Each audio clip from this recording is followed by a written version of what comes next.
Do'stlar, assalomu alaykum. Rasul Metalda nima yangiliklar?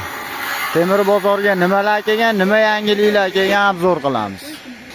57 li turbalar kelgan, bozorda serobgarchilik. 32 li qarali turbalar kelgan, kimga kerak bo'lsa.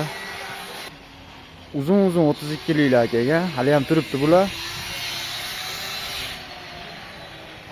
Hozircha bu tomonlarda yangiliklar yo'q.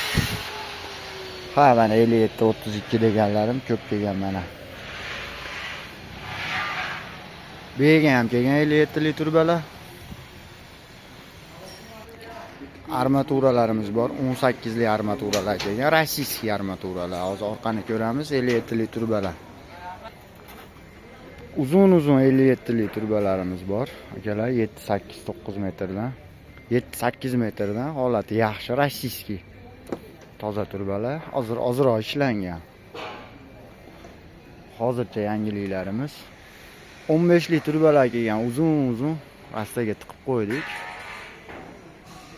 57 li turbalar narxlari o'rtacha 35 ming so'm, 40 ming so'm atrofi sotilyapti, rossiyskiylari. 18 li armaturalarimiz uzunlari ko'proq qoldi.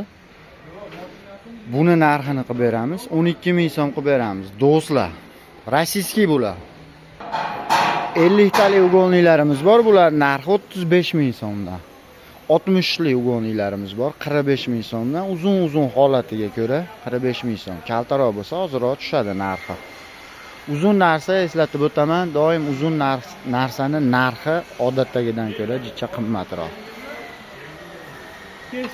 Bu yerda ham mana 57 li so'rtadan chiqqan turbalar kelgan. Kimga kerak bo'lsa aloqaga chiqinglar. Hammom pechga banalar tayyorlayapmiz.